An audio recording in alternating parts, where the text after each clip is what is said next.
Hello. So as you could tell by the title, this is going to be a video that's sped up. The first section is sped up 20 times, and the second section is sped up 10 times because the second section is where that most of the action happens. But it's of my husband's spider, Ophelia Molting. Now, just a brief little. So she is a. And why can't I ever think of this? She's a Burgundy Goliath Birdeater. She's still a baby. She's not big at all now. I just went and checked on her, and she's still recovering from her molt. It took about 4 hours for her to get through it all. At least the 4 hours that I saw. I checked on her last night, and she was upright. And when I went in this morning, she was flipped over on her back, which, if you don't know anything about tarantulas, which I didn't with my first tarantula, but that's an indication that they're about to molt, or that they are molting. So with Morticia, our first tarantula, the first time I ever saw her on her back, I thought she was dead or dying. And so I was just in tears, and I was calling the vet and freaking out and everything else. So anyway, thankfully we learned our lesson on that one. So anyway, so I go in this morning, Ophelia's turned on her back, and so I know what that means. So I set up the camera, and I filmed it all day long, and the one thing I will say is that I had to brighten up the film, because the way that I had the camera positioned, you'll see in just a second, but she was in her cave, or her hide, and so there was a shadow, and I didn't want to just blare bright light at her while she was in the middle of this, although her eyes are on the top of her head, but still, I just didn't want her just to be flooded with light the whole time. So just the natural room light is on her, and then you'll see every now and then a flash of light where I go in with a flashlight and check in and make sure she's doing okay, because it's such a scary time for them to go through this, because they're literally, it's a new version of them coming out of their old exoskeleton. So that's what you're about to see. You don't really get a good look at her. You get a really good look at her, but it's mostly her little booty, her abdomen, and you can see her push herself, the exoskeleton being pushed back. So that's what you're watching. I've mentioned Tom Moran before. If you're interested in tarantulas and anything that about them, like how you care for them and what different species there are and all that stuff, his channel is fantastic, and I've learned a lot from him. So this is really just me giving you an Ophelia update, so that you can see what it looks like when a spider molts from one of our spiders molts, I guess. And now a warning. If you are scared of spiders, if you have arachnophobia, if you have a fear of spiders, do not watch this video, because it will just gross you out or freak you out or scare you or make you feel like stuff's on you. So I'm warning you now. All right. So I will see you at the end of the video, just for a brief second. But yeah, so here we go.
So she got out. You guys saw that.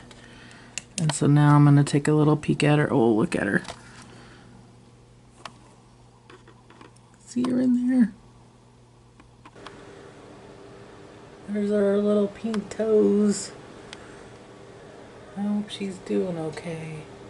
She's exhausted.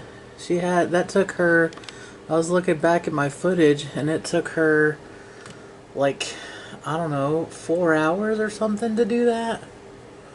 So I don't want to mess with her too much. There she is, brand spanking new. All right, there it was. Have a good day or good night wherever you are, and I will talk to you later. Bye. Thank you for watching. Click here to subscribe or click here to watch another video.